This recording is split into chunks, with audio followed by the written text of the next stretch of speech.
Welcome to Inside the Deal. I'm Trent Zeigler, your host, and this is where we break down how real operators are building, scaling, and closing deals in real estate today. Today, I'm joined by Michael Pansolini, founder at Archangel Investments, among others. How are you doing today, Michael? Doing well. Thanks, Trent. Well, yeah, so for the viewers, what does Archangel Investments do? So, Archangel Investments is what amounts to a small private equity shop. That's kind of my background. I started in actually accounting, which is a good place to start if you're in the business realm because it's the language of business. And then moved from Big Four accounting and audit to private equity position at Brookfield Asset Management, which is now, I believe, the largest private investor in real estate in the world. So I kind of got to see what the big dogs do and then take that and run with it on my own Right. in a smaller setting, right? So right now we're approaching 100 lots, so a bit smaller than my business partner Ryan Naris on the MHP Pro side. He's at Archimedes Group, and I think he's just eclipsed about 4,700 lots. So he's quite larger than I am. So it was interesting taking a step down from almost 45,000 lots to just 100. Yeah. But as you know, Trent, as you explore, diving into entrepreneurship, there's a lot more to do when it's just you. So you got to Yeah. scale Right. slow and deliberately. Yeah. But that is my real estate realm.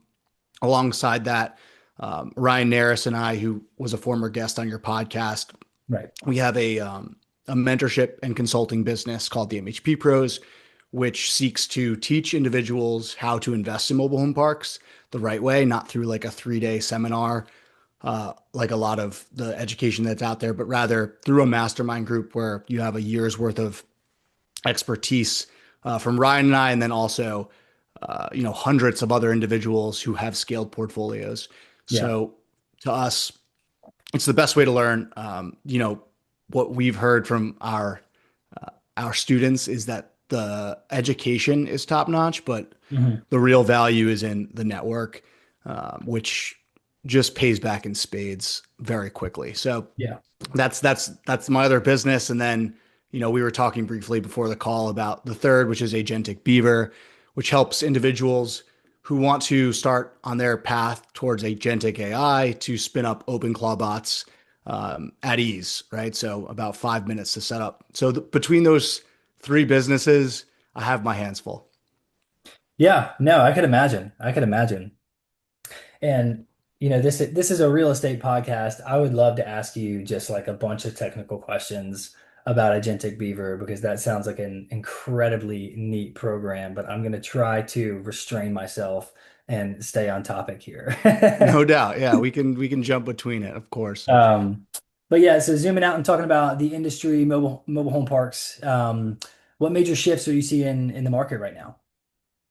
Yeah, so pricing is getting a little out of control. However, if you know where to look, if you're in the right markets, you can find mom and pop owners who are still trying to sell their parks. I think the mom and pop cohort has shifted kind of towards the smaller to mid-sized mobile home parks, so less of that institutional quality mobile home park that used to be rampant in 2016 and above, right? You could go to 100 different mom and pop owners and they would own things of various sizes. But because of the consolidation of this industry, which I saw personally when I was working at Brookfield, because I worked on manufactured housing exclusively, Mhm.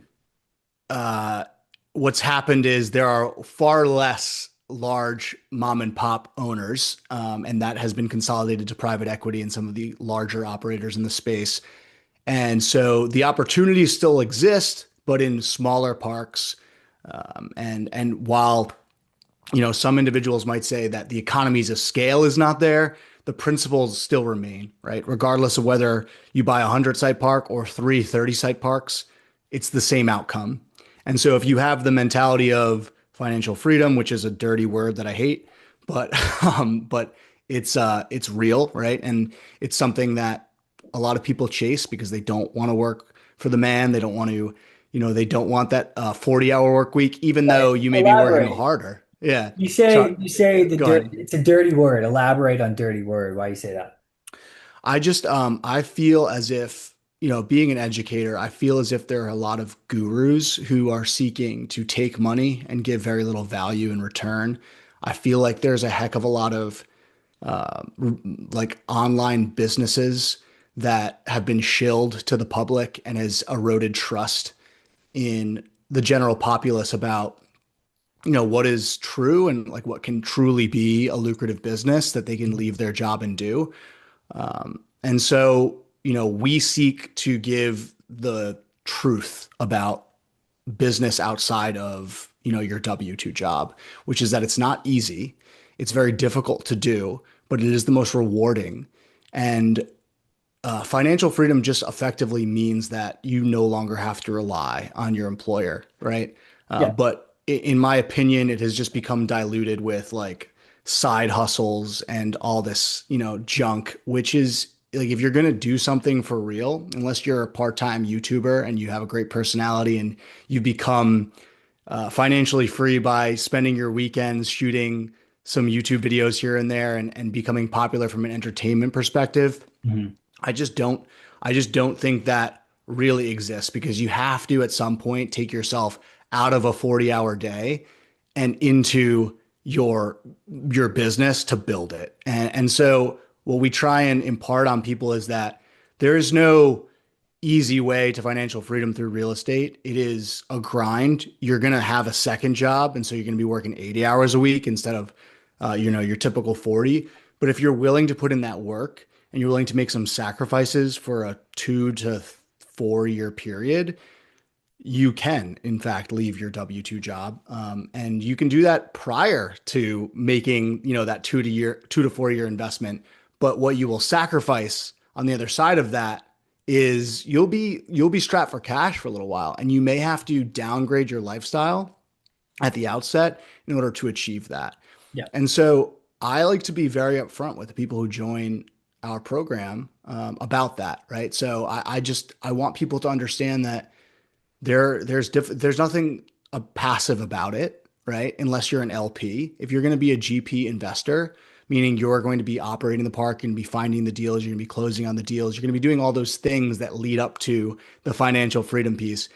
It is by no means passive. It is a full-time job, but it is the most rewarding job in the world. And for Yeah. those individuals who have the ambition and the passion for entrepreneurship, there's nothing like it. I wake up every day excited to get to my computer. I work 7 days a week, but every single day that I wake up, even on the weekend when, I could be watching the game with my buddies, I have more passion towards building the business. And that's why I don't love financial freedom. I don't love passive income. I feel like they're overused words that have been diluted by people with bad intention. Right. I guess that makes sense. But yeah, I mean, to your point, 2 to 4 years, that's the real, you're gonna hurt. Yeah. Point Yep. blank, you're gonna hurt. I like it. Yes. Discipline is freedom. Though I've always said, discipline is freedom. It's gonna suck and you're gonna struggle through it, but ultimately that is the path to freedom. So yeah, love that. Awesome. Um, Absolutely. well, yeah. So sorry, going back to the major shifts. Big guys are coming in, and you're not seeing a whole bunch of mom and pop stuff anymore. You're seeing a bunch of the big guys. So how has that impacted your business, your growth strategy? Sure. So you have to be willing to take yourself out of the formula, right? So you see the formula, which is I'm going to buy in the Southeast, I'm going to buy in the Midwest, I'm going to buy in the Sun Belt. These are like major markets. Midwest, less so. Southeast, big time. This is where like a ton of real estate investors are focused. The Arizonas of the world as well, right? These places where there's a lot of net migration. Hmm. Um, you just have to know that you're going to be competing with the big dogs in those markets, Hmm. and so you're going to have to pay up, or you're going to have to do a lot of additional cold calling in order to get those diamonds in the rough in those markets. But if you're willing to work within the bounds of you know of difficult, so like if you're willing to basically diversify your strategy a little bit and go where others aren't willing to. So in my case, it's New York State. Famously destroyed the mobile home park market here. Michigan's another example during COVID, whereas the rest of the mobile home park market in everywhere else in the country thrived during COVID. In fact, it was the only one of like, I think two, it was like data centers and mobile home parks that actually experienced an increase in NOI, like a positive growth of NOI during COVID. Yeah. New York State and Michigan were completely destroyed because of regulation. And so, and that was preceded in New York State by crippling rent control laws. Right. And so there, what that led to, the rent control laws in 2019, and then the subsequent uh, eviction moratoriums in New York State, which prevented mobile home park owners from evicting tenants who weren't paying them, Hmm. which destroyed their NOI. What you're seeing now is a ton of distress in those specific markets. And real estate is a game of distress. It's a game of where can I find individuals who need to sell so that I can go in, buy at the right basis, and then bring that park back up to speed. In our case, mobile home parks, but this Yeah. exists across all asset types.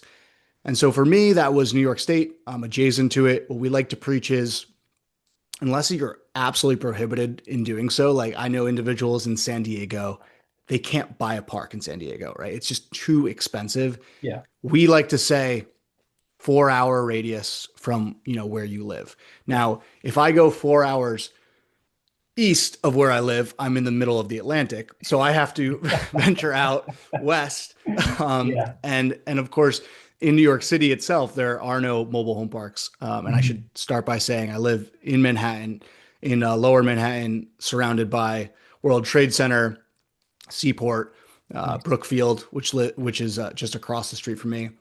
And so, I had to venture out into upstate New York effectively, or Pennsylvania, or New Jersey, or Connecticut. So like some of we call it the tri-state area. Mhm. Major MSA, but what tends to happen with major MSAs is that you either have institutional quality assets, so these larger mobile home parks that are really high quality, that Mhm. your larger institutions I just mentioned are buying, so Yeah. you can't really compete, or you have basically these mom and pop sellers in that area selling out to massive developers who are doing Mhm. track builder homes and selling, those homes for 1.5 million a piece because it's Right. right adjacent to the city, or massive multi-use developments with apartments on top and retail below.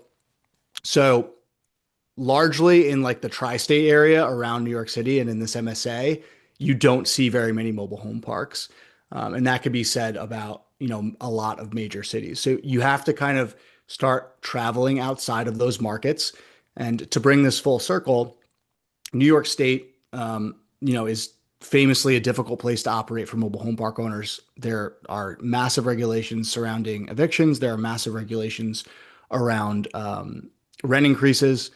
And so you have to basically operate in this difficult regulatory environment and head to secondary and tertiary markets that are inside of those states as well in Yeah. order to get your 4 hour radius that we try and teach to our investor base. Yeah. So what is like all this to say that you like this is a strategy that most people would not employ, right? They're looking for large institutional quality assets, 100 plus sites. They're looking for city water and sewer. They're looking for all the markers of, a sure thing investment, and they're not comfortable operating in a riskier environment. And so when you're a contrarian investor, uh, and you start seeing strategies and building strategies that are outside of that norm, Yeah. then you can really succeed, right? Mhm. Because now you're seeing pricing that's below, a typical basis, and you can make up for some of the shortcomings in the regulatory environment and the markets that you're investing in. Nice. Yeah. Adaptability.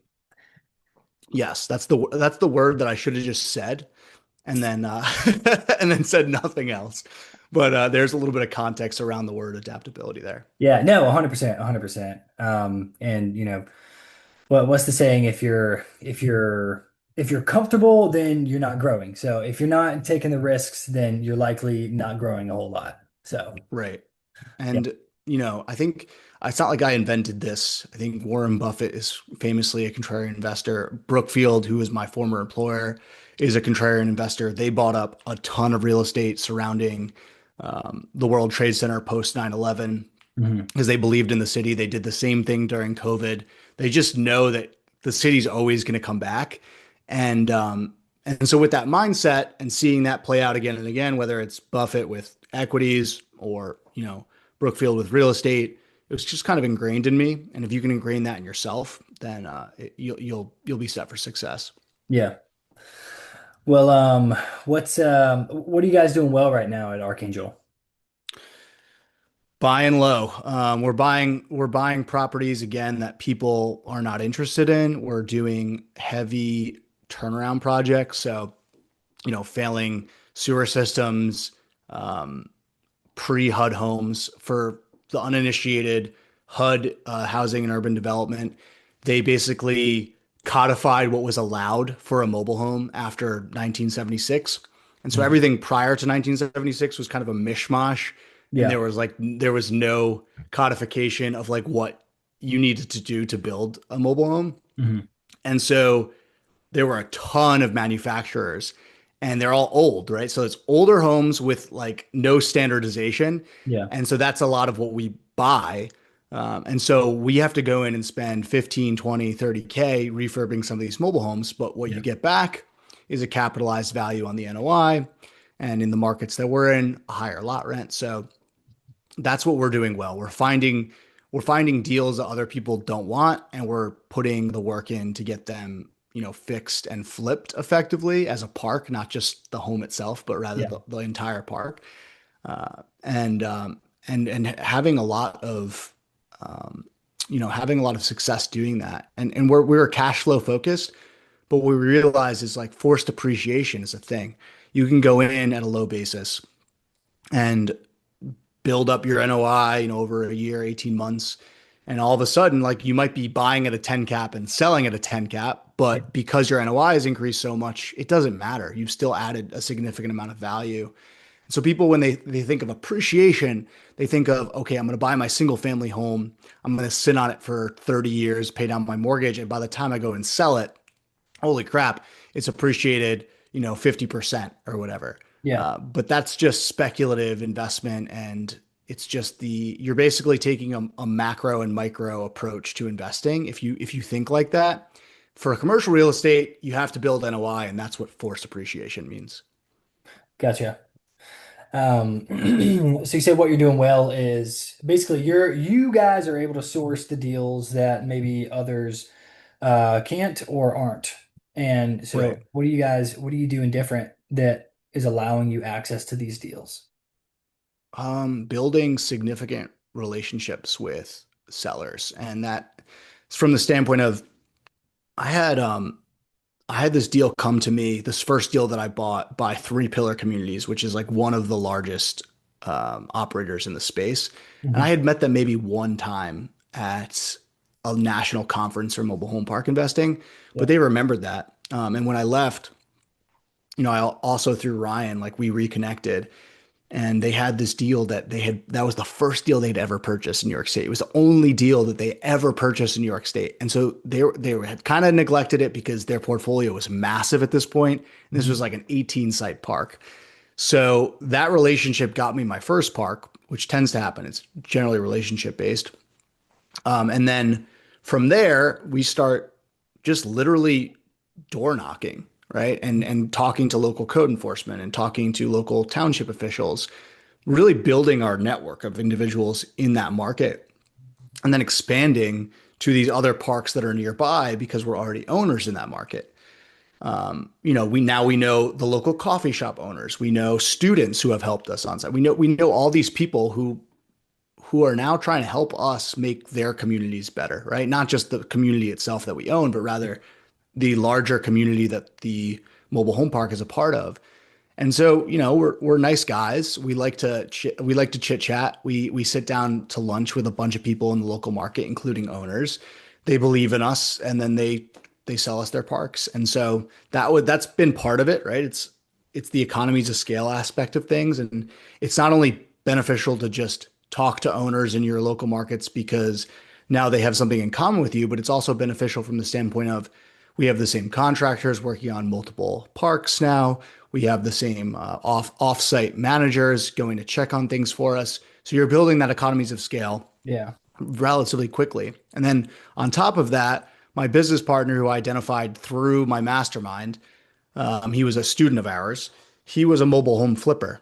And what Mm. mobile home flippers do is they go out and they find mobile homes that need fix and flips that are inside of other parks, typically. Sometimes they're on private land.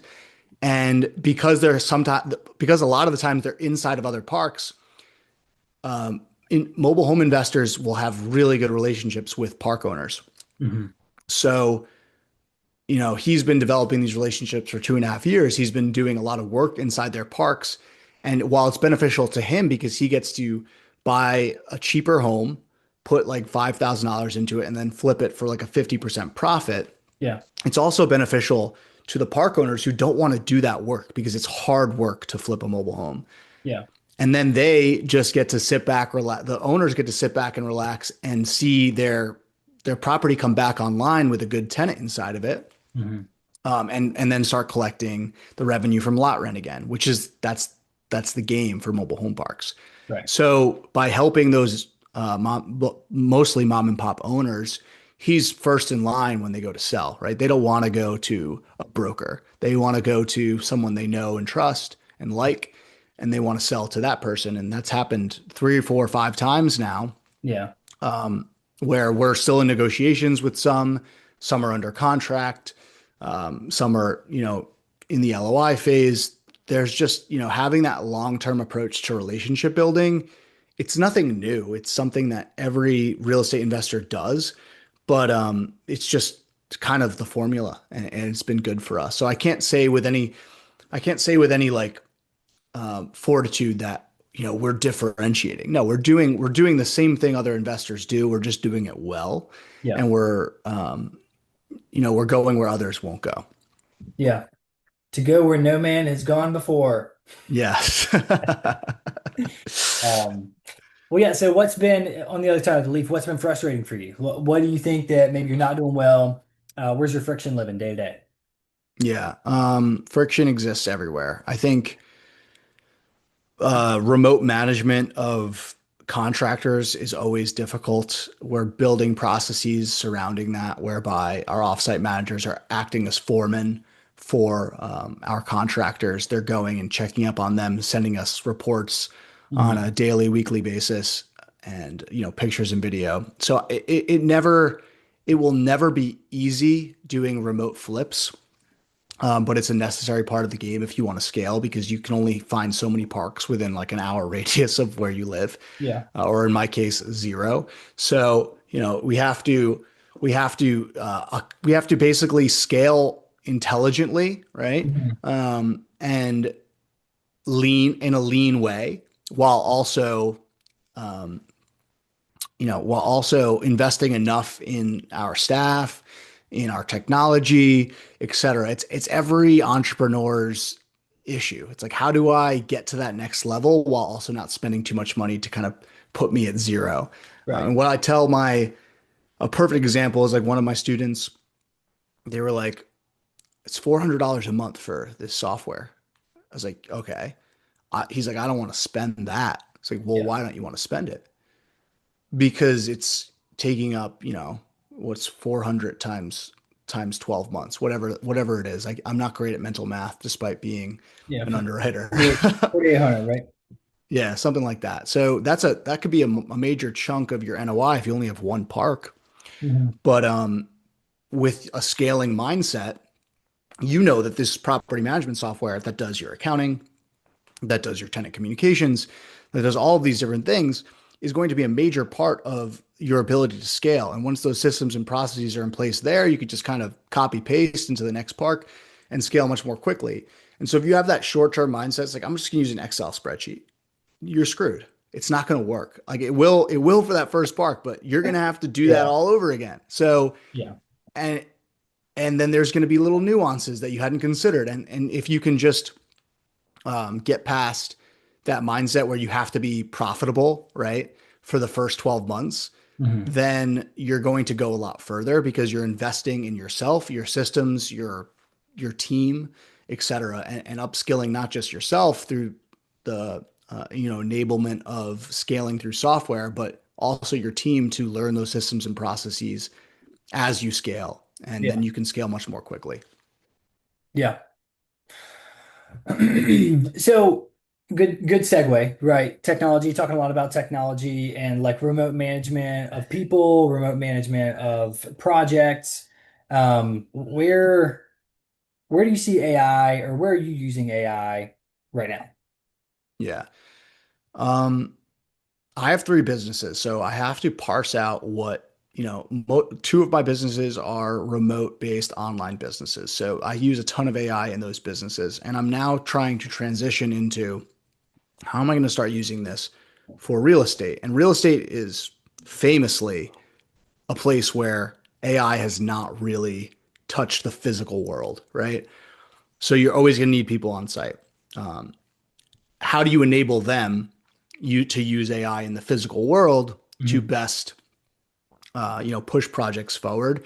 And that's what we're kind of exploring now. So as a for instance, you're doing a walkthrough of a new park during diligence. How are you interacting with AI to make that process easier and to document the physical things that you're seeing? And so as an example, a very simple one, I put an OpenClaw bot in the hands of my very non-technical co-founder or partner in my mobile home parks. He was so anti-AI. It was hilarious. Like Mhm. he's the opposite of an AI evangelist. Like he hates it. He thinks it is going to be the death of the entire world, right? And but like slowly kind of chipped away at him and say, "Hey, listen, just try this, right? It literally just talk to it." And within a couple days, he had basically stopped opening his computer, and he preferred to just be on Telegram talking to his bot to do Mhm. things. And one Right. example was, he would just do walkthroughs of all these mobile homes and all of our flips because that's his specialty. And instead of writing down, this long Apple note of what needed to be done and then going onto his computer and then creating this SOP or not SOP. SOP is another good example, but basically a scope of work for that project to then deliver to our our contractors. I told him, "Hey, take your phone, take a video, and walk through the entire house, pointing at things and just talking about what needs to be done. Yeah. Feed that to your OpenClaw bot. OpenClaw will take the transcript alongside, still images of that video and put together that scope of work for you. And now that's all he does exclusively when he's doing scopes of work. So Yeah. there's like I think they're building apps for this as well, but this is just one way where you can utilize a single software, OpenClaw in this case, to kind of tackle multiple areas without, increasing your SaaS bill. Because the SaaS bill, it can scale so quickly if you're not careful. So that's one example. One thing that I'm working on at the MHP Pros is basically creating a module inside of it that allows you to do your on-site diligence when you're looking to acquire a park by taking photos and dictating things as you do your walkthrough, Mhm. and it's recording everything along the way. And then on top of that, I think the place where it can disrupt the most is probably not just diligence, but the underwriting side of things. How are we taking massive amounts of data and a number of conversations with the seller and taking all those transcripts, all of that note taking and getting it into a place where it can be quantified in a model so that that model can be, used to underwrite your park and see what the profitability will look like. And, upon acquisition, upon, Yeah. stabilization, and then at exit. And that also includes CapEx budget. So, you know, how are we utilizing again taking the real physical world and the conversations we have about this on-site diligence and bringing that into a place where we can actually quantify the investment value that's where I'm focusing a heck of a lot of time on. And I would say like the easiest touch points, and probably every industry is realizing this very quickly, is why am I paying $650 an hour for an attorney? Right? Like they definitely serve a benefit. A year ago, I said this, and people were like, "You're crazy! Like you're writing contracts with OpenAI." Yes, I am. Like Yeah. I don't see the problem with that because if you Mhm. have enough templates for it to work from, there's only so much variability between them. And of course, you're reading the contract when it's done and you're comparing it to other contracts you've done previously. And maybe it's just based on a templatized version of a contract you used again and again. So there really is no variability. Yeah. And ultimately, that has been the biggest saver of cash during the diligence phase, is just like kind of eliminating an attorney outside of, hey, these red lines were created by the seller post contract. What do you think of them? Do you think they're acceptable? And at a certain point, you can still use OpenClaw for that. So it's Yeah. it becomes in my opinion, what's reshaping the landscape of real estate investment is the barriers to entry, which were high diligence costs due to legal fees, is being shrunk quickly. And my advice to basically all attorneys is that you guys had better catch up quick, because I'm probably going to end up being able to hire uh, a law firm at a much cheaper price per hour because they're utilizing this software. And if I can't, then I'll do it myself. Because at the end of the day, everything's codified, Yeah. right? The laws are there, and if there's a new law, OpenClaw, Claude Code, or Claude, excuse me, ChatGPT, they know it.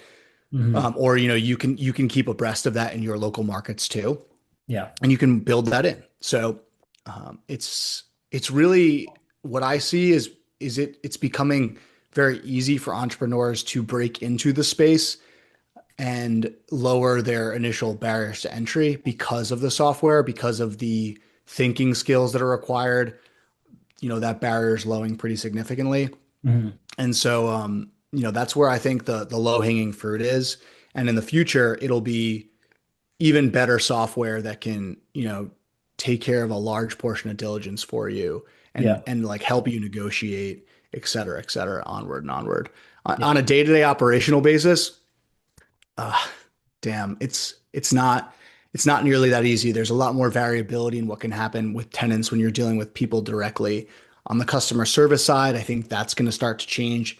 I think we can start to see, text messages being triaged Mhm. by, by different AI agents and then escalated to the proper person should it need to be, right? If it's something as simple as, hey, like when is my rent due? That could be answered, right? And so while that might not seem like a huge win, if you're talking about a sizable portfolio of 1,000 lots, that's, potentially 400 or 4,000 tenants who are asking questions, if there's four people per home. Right. And if that's, let's call it 100 questions a month, and 50 of them can be answered by an AI, and now you're reducing your customer service staff or your on-site property management Yeah. having to sit and answer those questions, it does become a significant mover in terms of your operating costs. Right. Right.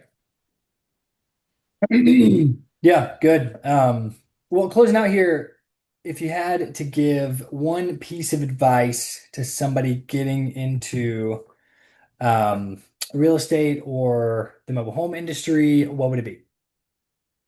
Yeah, I would say, um, you know, you have to take a ton of swings. You have to get at bat a number of times. If you're the type of person who is not used to hearing the word no, or you're in a frictionless environment like a W-2 where every 2 years you get a raise and a title change, and you like that environment, you better get out of your own head, because this is not going to work for you if you feel that way. We hear no 4 or 5 times a day, and you're just constantly in the opposite of a frictionless environment. It's just constant friction everywhere. It's constant problem solving. And I know that exists in the W-2 realm, but ultimately you're not really responsible for the EBITDA of the company you're working for. You're just responsible for a small portion of it.